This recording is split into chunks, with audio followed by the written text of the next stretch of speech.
ao passado. Se conseguisse o tempo controlar, sempre deixamos pro futuro aquilo que é preciso renunciar. Eu nunca imaginei que um dia fosse ver decepções em seu olhar. Como acreditar no amor? Como viver sem ter rancor se o coração está ferido? Como aprender a confiar? Como enxugar as lágrimas se a dor no peito é tão imensa? A resposta está somente na oração.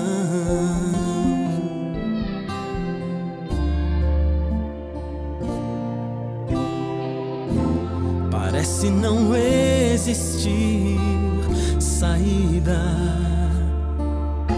Será que um grande amor chega ao fim? Sem se abrir, ninguém perdoa, e não há como encontrar a solução.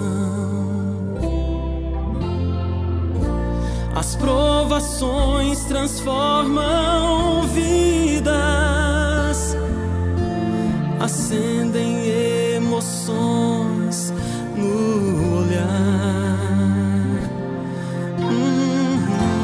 E como acreditar no amor? Como viver sem ter rancor se o coração está ferido? Como aprender a confiar? Como enxugar as lágrimas se a dor no peito é tão imensa?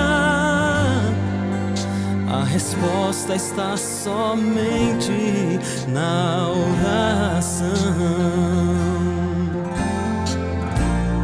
Como dizer adeus? O adeus só vai trazer mais problemas. Ou desistir sem mesmo tentar. E como fugir se ainda te amo? Me perdoa se eu errei, vamos recomeçar. Como acreditar no amor? Como viver sem ter rancor se o coração está ferido? E como aprender a confiar? Como enxugar as lágrimas se a dor no peito é tão imensa?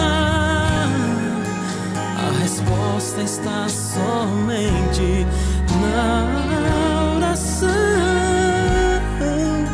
A resposta está somente na oração.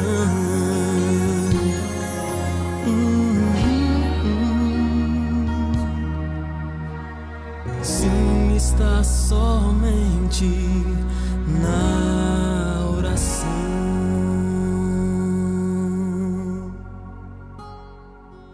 Olá, estou muito feliz por podermos estar juntos outra vez. Estamos nessa jornada que já está durando quase uma semana.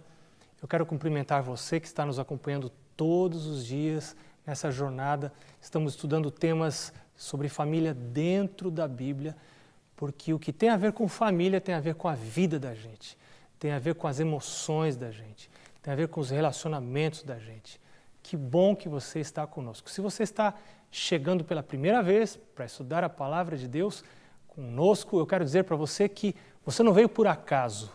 Deus trouxe você, porque há salvação, há bênçãos, existem muitas coisas boas que acontecem na vida quando a gente estuda a Palavra de Deus.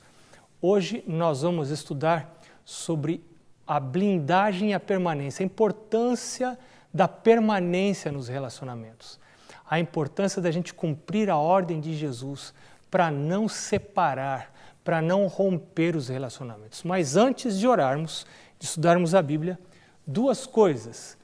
Eu quero falar para você novamente desse livro.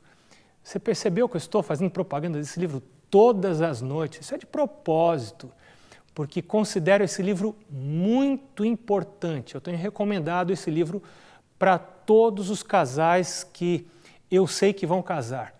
Eu não consigo dormir à noite se encontro um casal que está se preparando para o casamento e eu ainda não falei, não aconselhei a ler esse livro. Esse livro é muito importante, porque ele estabelece as bases sobre as quais você vai poder construir um lar, não apenas um lar adventista, muito mais do que isso, um lar cristão, um lar onde Deus ordena. Esse livro não fala de doutrinas, não fala de doutrinas adventistas, fala de como você construir, organizar a sua casa nos caminhos de Deus. E outra coisa que eu tenho a falar para você é sobre o culto da família. Olha, fazer o culto da família é algo muito sério, muito importante, é um divisor de águas.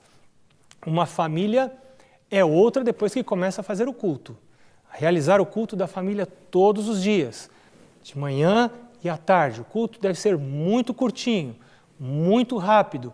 3 coisas você faz no culto.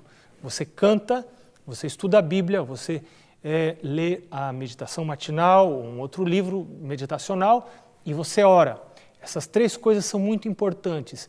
Existem influências espirituais rodeando a família que realiza o culto da família. E agora sim, vamos estudar a Palavra de Deus. Nós vamos abrir a Palavra de Deus no livro de Efésios, no Novo Testamento, no capítulo 5, e vamos lê-la depois de orar. Eu convido você também a curvar a sua cabeça para nós orarmos. Senhor Deus, diante do Senhor estamos nós outra vez, com o desejo de aprender da Bíblia, esse livro que é o padrão para a nossa vida aqui na Terra, que indica o caminho para a vida eterna, que também nos leva a conhecer mais a respeito de Jesus, o Filho de Deus, aquele que morreu por nossos pecados, aquele que ama pecadores, aquele que vai atrás de pecadores, aquele que busca pecadores. Obrigado, Senhor Jesus, porque alguns de nós já fomos encontrados, estamos querendo caminhar com o Senhor. Outras pessoas serão encontradas neste momento de estudo da Bíblia. Senhor Deus, opera na nossa vida, opera no nosso interior. Nós pedimos em Teu nome. Amém. Efésios capítulo 5, versos 28, 29 e 32 são os textos que vamos estudar. E eu vou dizer para você o contexto desses textos antes de lê-los. Deus está falando aqui para maridos, Deus está falando para esposas. E depois de Deus dar conselhos a maridos e dar conselhos a esposas, Deus dizer, maridos, vocês devem amar a sua esposa, a esposa. Mulheres, vocês devem ser submissas ao marido, não porque o marido mereça, mas porque esse é o meu plano para a sua vida. Marido, você deve amar a esposa, não porque ela mereça, às vezes não merece, mas porque é o meu plano para a sua vida, para que o seu caráter se torne semelhante ao meu caráter. É isso que Jesus está dizendo. E depois, lá mais para o final deste capítulo, Deus vai explicar por que o relacionamento deve ser permanente, por que ele deve ser saudável. Então Deus diz assim, verso 28, assim também os maridos devem amar a sua mulher como ao próprio corpo. Quem ama a esposa, a si mesmo se ama, porque ninguém jamais odiou a própria carne, antes a alimenta e dela cuida, como também Cristo o faz com a igreja. E o verso 32, ele diz assim, Paulo que está escrevendo, ele diz, grande é este mistério, mas eu me refiro a Cristo e à igreja. Por toda a Bíblia, no Velho Testamento, no Novo Testamento, até no livro de Apocalipse, Deus faz uma comparação entre o casamento de um homem e uma mulher e o casamento de Cristo com a igreja. Assim como Cristo trata a igreja, o homem deve tratar a mulher. Assim como a mulher se relaciona com o marido, assim a igreja se deve relacionar com Cristo. E o casamento de filhos de Deus, tementes a Deus, daquelas pessoas que permitem a Deus entrar em sua casa, devem se tornar em um modelo do relacionamento entre Cristo e a igreja. O relacionamento entre Cristo e a igreja tem várias características, mas eu quero destacar uma muito importante. E essa característica muito importante se encontra em Jeremias capítulo 31, verso 3. Ali em Jeremias capítulo 31, verso 3, Deus diz: com amor eterno te amei, por isto com benignidade te atraí. Sabe o que isso quer dizer? Quer dizer que o amor de Jesus por você e por mim é eterno. Esse amor jamais acaba. Ele nunca vai terminar. Não importa o que eu faça, não importa o que eu deixe de fazer, Jesus nunca vai deixar de amar. Ainda que eu blasfeme, ainda que eu me afaste de Deus, ainda que eu o rejeite, ainda que eu me perca eternamente, o amor de Jesus é eterno. Jesus nunca deixa de amar uma de suas criaturas. Ele pode sofrer com as minhas escolhas erradas. Ele pode, inclusive, respeitar o meu desejo de me afastar dele. Mas ele diz, com amor eterno te amei. Este conceito se repete no Novo Testamento, quando, no livro de Hebreus, capítulo 13, o verso 5, Deus diz, de maneira alguma te abandonarei, nunca, jamais te deixarei.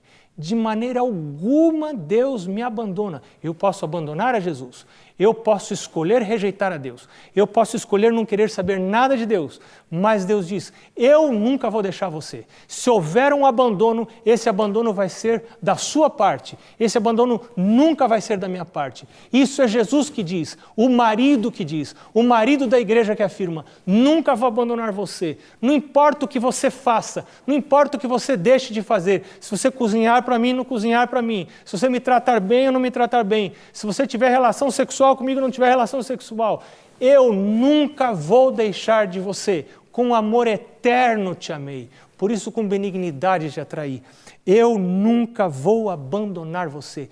Esse é um conceito muito forte que está na Bíblia, e se você quer ter um casamento feliz, você precisa imitar a Jesus, você precisa estudar o modelo de Jesus para o seu casamento, e aplicar esse modelo na sua vida, e agir como Jesus agiu, se você é o marido, agir como a igreja deve agir, se você é a esposa.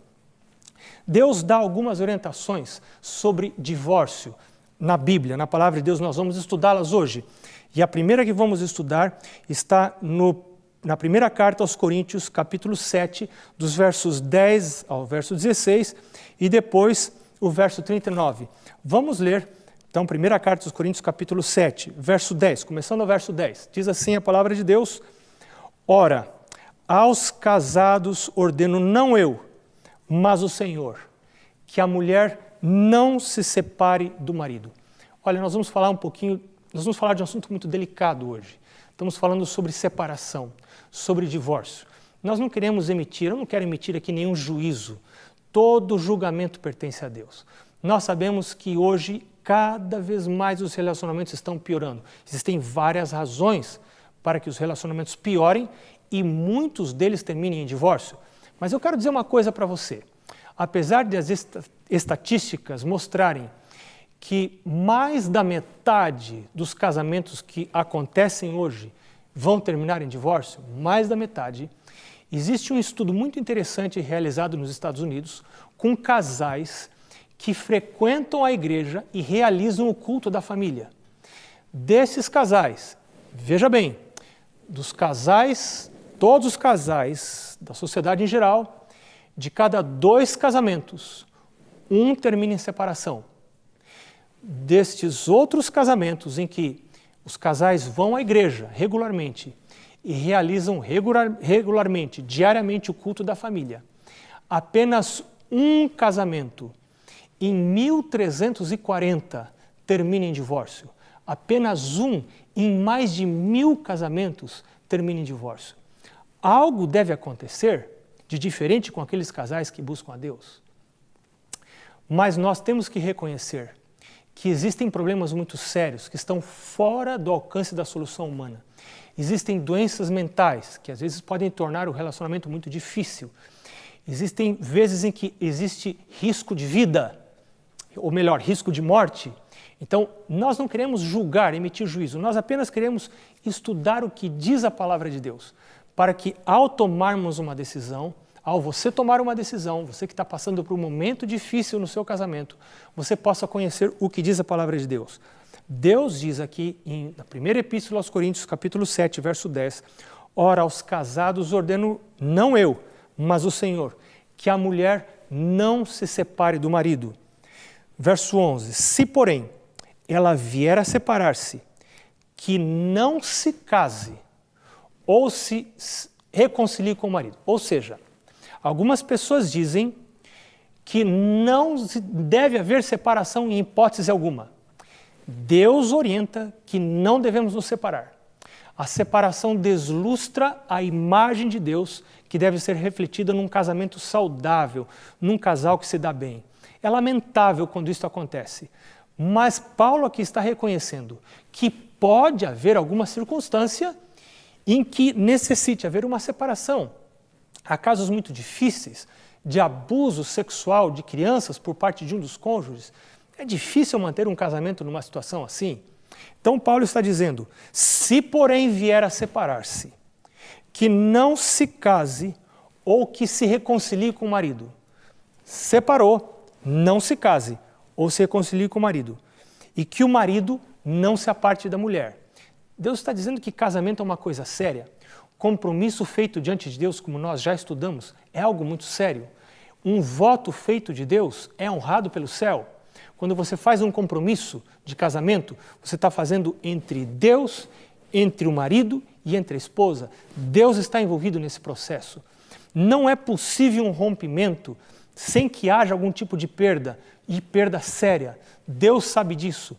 Deixar de tornar-se uma só carne é algo que fere, é algo que dói, é algo que rasga. Os filhos são muito afetados. Agora, verso 12, diz a palavra de Deus. Aos mais digo eu, não o Senhor. Se algum irmão tem mulher incrédula e esta consente em morar com ele, não a abandone. Algumas pessoas dizem, eu agora me converti, eu aceitei Jesus na minha vida, eu quero viver minha vida ao lado de Jesus. Mas, infelizmente, eu estou acompanhado ou acompanhada dessa pessoa que não quer saber nada de Jesus. Traz alimentos impróprios para casa, ouve músicas mundanas, assiste filmes horríveis que eu não concordo, que não me levam para perto de Deus. Eu não consigo respeitar o dia de Deus, o sábado, etc. A minha vida cristã está muito difícil. Eu acho que eu vou me separar. Deus diz não, não se separe. Se alguém tem mulher incrédula, e o verso seguinte diz que para o marido é a mesma coisa, alguém tem marido incrédulo, não se separe, não deixe, não abandone. Por quê? O verso 14 diz, porque o marido incrédulo é santificado no convívio da esposa, e a esposa incrédula é santificada no convívio do marido crente. E o verso 15 diz, mas se o descrente quiser apartar-se, que se aparte. Em tais casos não fica sujeito à servidão, nem o irmão, nem a irmã. Deus vos tem chamado à paz. Pois como sabes, ó mulher, se salvarás teu marido? Ou como sabes, ó marido, se salvarás a tua mulher? Veja bem, se em algum momento o seu cônjuge, que é incrédulo, que não quer saber de Deus, não quer nada com Deus, disser para você, eu não quero saber mais de você, nem do seu Deus, porque você vai à igreja, você busca a Deus, não troque Deus por marido. Deus vem em primeiro lugar. Primeiro Deus, depois o cônjuge, depois os filhos. Os filhos não estão na frente do cônjuge. Primeiro Deus, depois o cônjuge, depois os filhos, depois o trabalho. Nós temos que estabelecer uma lista muito clara de prioridades. Família vem antes das outras coisas, mas dentro da família, primeiro vem o cônjuge, mas antes do cônjuge vem Deus. Não troque Deus por nada nesse mundo, nem pela família. E se por você ter aceitado Jesus, você estiver levando uma vida difícil e você perder o seu casamento, Jesus vai cuidar de você. Jesus vai ser o seu marido, Jesus vai ser a sua esposa. Filipenses capítulo 4, verso 19, diz assim a palavra de Deus: e o meu Deus, segundo a sua riqueza em glória, suprirá em Cristo Jesus cada uma das vossas necessidades. O Senhor pode suprir suas necessidades. O Senhor pode cuidar de você. O Senhor pode ser o seu companheiro quando ninguém mais estiver com você. Quando todos o abandonarem, Deus vai estar com você. Deus sustenta você. Deus guarda. Deus cuida. Mas aqui está dizendo o texto da palavra de Deus, que se o descrente quiser apartar-se, que se aparte. Você não fica sujeito à servidão. Deus tem chamado você à paz. Agora, não se aparte gratuitamente. Não faça nada para se afastar.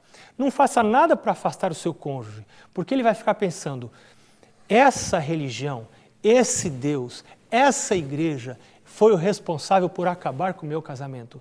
Na verdade, o que acontece é que quando uma pessoa aceita Jesus, o seu coração se abranda, o seu amor se aquece e essa pessoa sempre se tornará um marido e uma mulher melhor, que trata melhor o seu cônjuge. Sempre isso vai acontecer. Porque quando você aceita Jesus, o casamento deixa de ocupar o primeiro lugar. É Jesus que ocupa o primeiro lugar. É agradar a Jesus que ocupa o primeiro lugar na minha vida.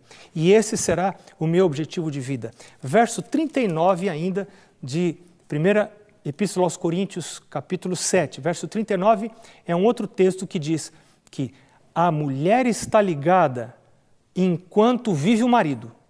Contudo, se falecer o marido, fica livre para casar. Ou seja, viúvos podem se casar? Eu já ouvi pessoas me fazerem essa pergunta. Viúvos podem se casar? Sim, a Bíblia diz que viúvos podem se casar. Se falecer o marido, fica livre para casar com quem quiser. Mas tem um finalzinho do texto que pode mudar muita coisa. O finalzinho do texto diz assim: contanto que seja no Senhor, mas somente no Senhor. Você pode casar com quem quiser no Senhor. Que seja uma pessoa de Deus, que seja uma pessoa que ande nos caminhos de Deus, que honre a Deus como você honra. Nós vamos agora para as orientações de Jesus sobre o divórcio. E elas se encontram em alguns lugares, mas nós vamos estudar um deles. Mateus, capítulo 19, versos 3 a 6. Mateus, capítulo 19, versos 3 a 6. Ali, Jesus dá algumas orientações muito importantes sobre divórcio. Você, no verso 3, encontra os discípulos perguntando para Jesus: é lícito para o marido repudiar a sua mulher por qualquer motivo? E então, Jesus relembra a criação. Jesus diz: você não lembra que desde o princípio Deus os fez homem e mulher? E Deus disse: por esta causa deixará o homem pai e mãe, e se unirá à sua mulher, tornando-se os dois uma só carne.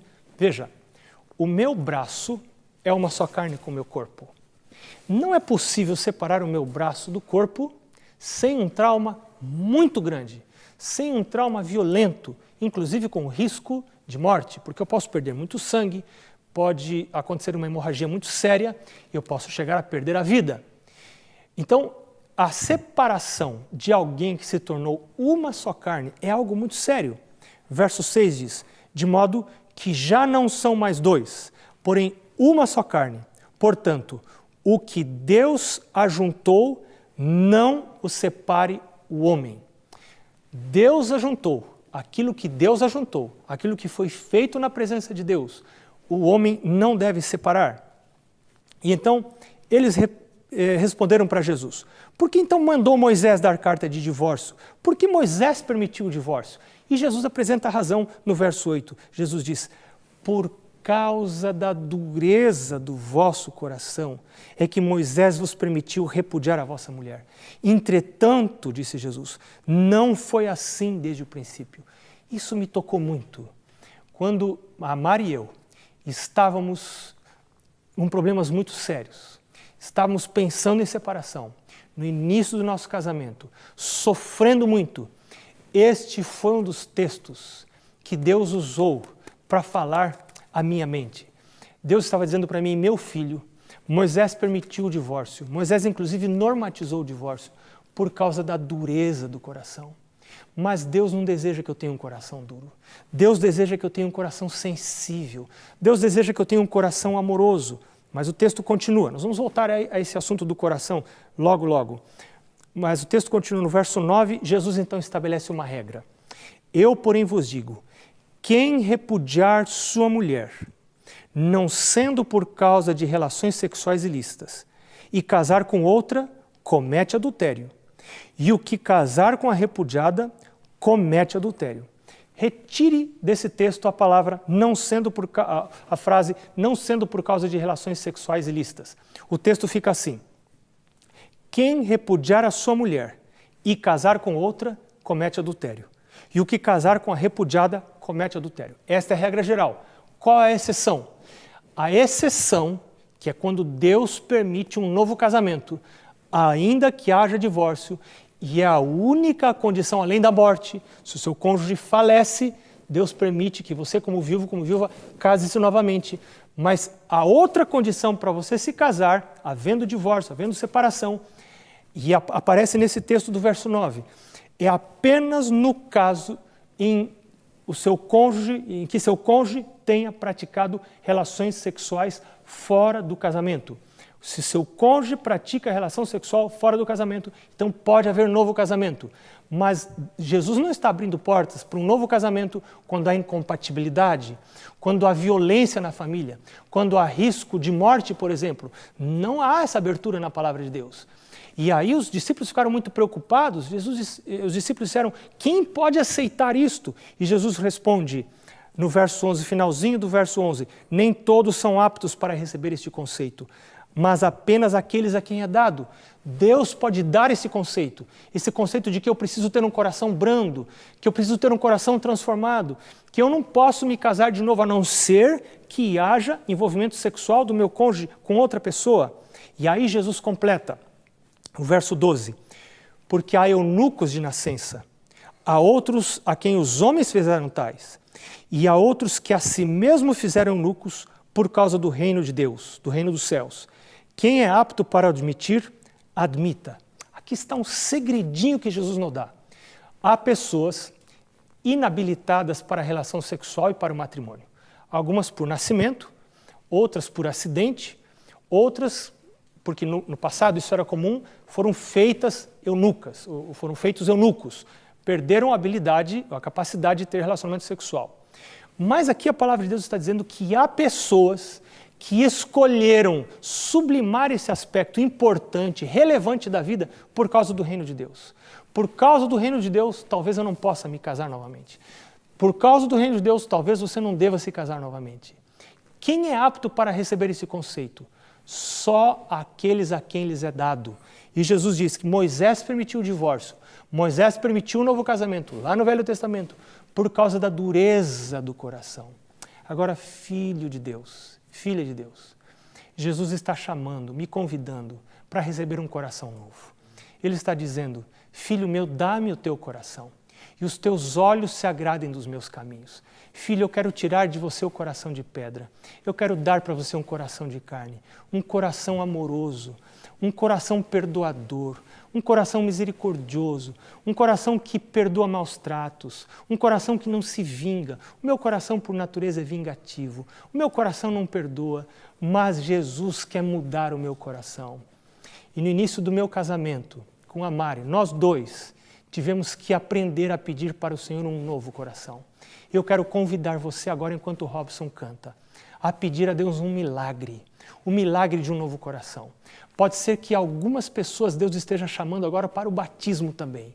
Quando você recebe um novo coração, Deus convida para o batismo das águas. Eu quero receber Jesus. Se você está sentindo isto, tome a decisão. Procure o pastor da sua igreja, procure o ancião da sua igreja e diga, eu quero me batizar. Eu não estou satisfeito apenas com uma família equilibrada, com um casamento feliz. Eu quero viver no céu ao lado de Jesus e eu quero receber um coração novo. Robson vai cantar e nós vamos cantar com ele enquanto oramos durante a música. Molda os meus pensamentos, Senhor. Renova, restaura, Senhor, o amor no meu lar.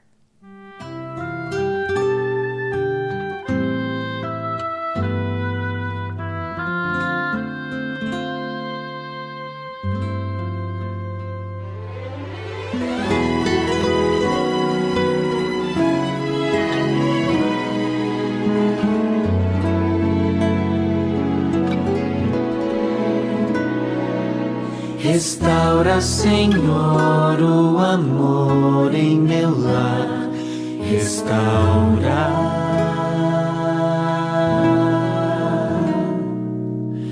Torna meu lar um cantinho do céu, te peço.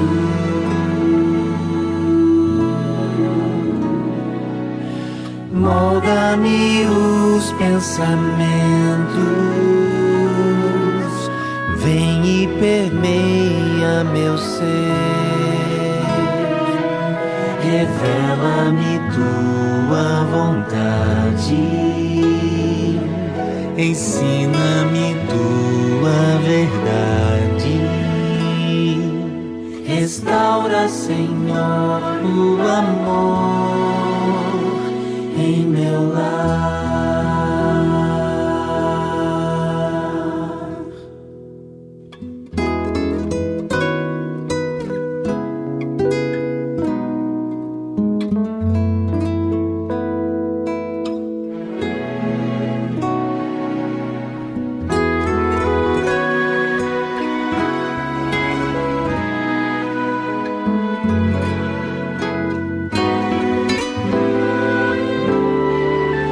Restaura, Senhor, o amor em meu lar.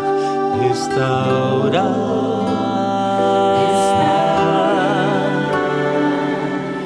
Torna meu lar um cantinho do céu, te peço.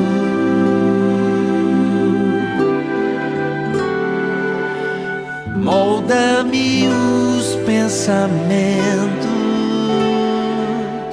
vem e permeia meu ser. Revela-me tua vontade, ensina-me tua verdade.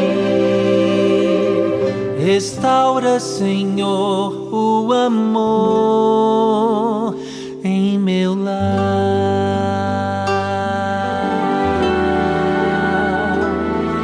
Restaura, Senhor, o amor em meu lar.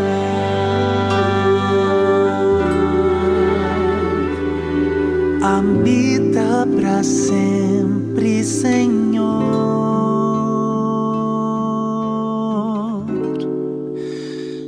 em meu lar.